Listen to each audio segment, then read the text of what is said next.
Olá! Serei seu professor nesta videoaula de atuadores lineares. Vamos começar? O tema desta aula será atuadores lineares pneumáticos. Os atuadores lineares pneumáticos são os cilindros ou também chamado de pistões, que nós vamos utilizar nas aplicações industriais. Esses cilindros, eles fazem movimentação a partir da entrada do ar comprimido. Normalmente uma indústria tem um compressor que gera uma rede de ar comprimido e aí esse ar comprimido faz a movimentação desses cilindros. Nós vamos ver os vários tipos de cilindros, existem alguns movimentos, mas normalmente um movimento de avanço e recuo desse cilindro. Então vamos ver o cilindro com maior propriedade? Aqui nós temos uma imagem, o cilindro em corte. Desta forma, nós podemos observar o seu funcionamento interno. Percebam, a haste do cilindro é esta parte que avança e retorna. Ela vai para dentro do cilindro, onde ela está conectada a um êmbolo. Esse êmbolo faz o avanço e o retorno dentro da camisa do cilindro. A camisa é esta parte que acomoda este êmbolo e o ar comprimido. Nós temos a entrada de ar para o avanço e a entrada de ar para o retorno. Ou seja, se eu quero avançar o ar, eu preciso inserir o ar comprimido nesta tomada de entrada de ar de avanço. Desta forma, o êmbolo vai avançar empurrando a haste. Se a entrada de ar de retorno receber o ar comprimido, então esse êmbolo será empurrado para trás, fazendo a haste retornar. Temos ainda nos cilindros esse tirante.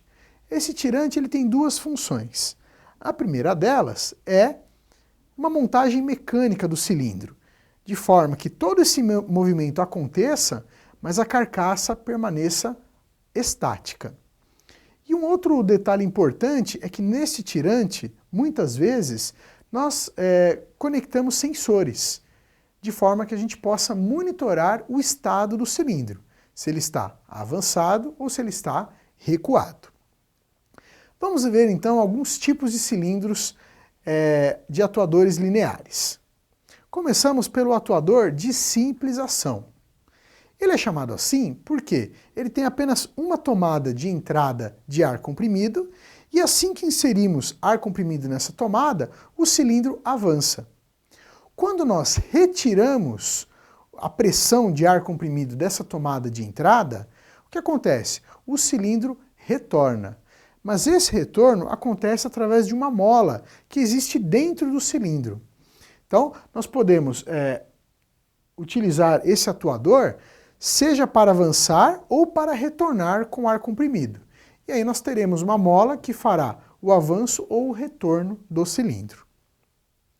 Percebam que aqui ao lado nós temos a simbologia desses atuadores. Então esta é a simbologia de um atuador de simples ação.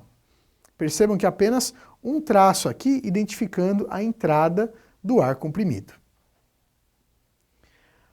Agora nós temos o atuador de dupla ação. Por que atuador de dupla ação?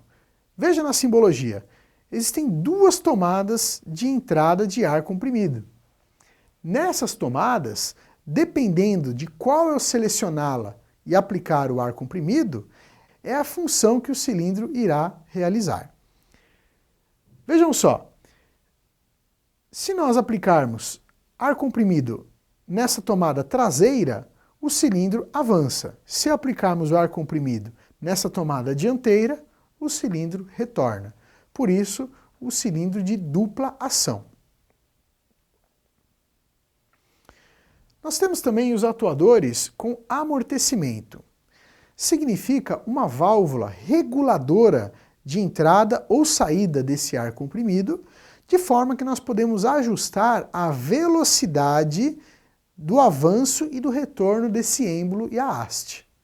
Dessa forma, além de controlarmos a velocidade na qual o atuador avança ou retorna, nós também podemos controlar o impacto. Então, uma linha que esteja trabalhando com cilindros avançando e retornando muito rapidamente, serão várias pancadas que acontecerão toda vez que o êmbolo chega no final do seu curso. Dessa forma, através de válvulas, nós conseguimos ajustar esse amortecimento para que não hajam impactos muito fortes. Temos aqui um exemplo de um atuador de haste dupla.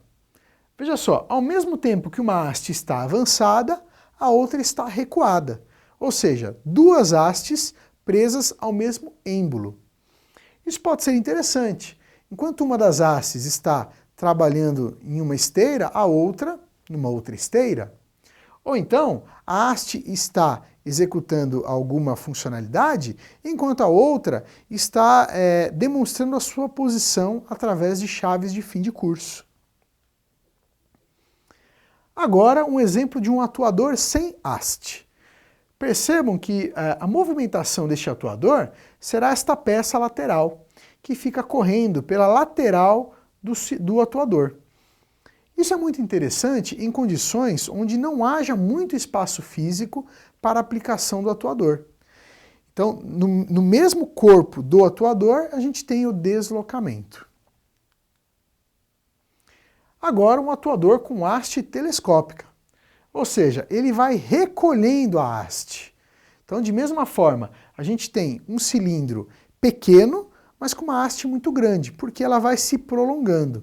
E quando ela é guardada, ela vai sendo guardada de maneira telescópica. Isso facilita com que o cilindro tenha uma dimensão menor, ocupando menos espaço. E o músculo pneumático? O músculo pneumático ele tem um princípio muito semelhante ao músculo do ser humano. Neste caso, quando nós injetamos ar comprimido nesse músculo, ele vai enrijecer. Desta forma, ele diminui o seu tamanho, mas ele permanece rígido. Então, esse músculo pneumático é muito utilizado em aplicações de robótica. As garras pneumáticas também são muito aplicadas em robótica. Através do ar comprimido, nós conseguimos realizar essas operações de pinçar algum material. Então, nós temos aqui uma pinça paralela, uma pinça radial, uma pinça em 3 pontos e uma pinça angular. Nós separamos um link para você conhecer mais sobre o assunto desta videoaula. Não deixe de acessá-lo em seu ambiente virtual. É um link que fala mais sobre atuadores. Aí você pode ter mais características sobre esse vasto universo dos atuadores pneumáticos. Bom, pessoal, espero que esteja claro o assunto atuadores lineares. Caso ainda fique alguma dúvida, assista novamente essa videoaula. Até a próxima!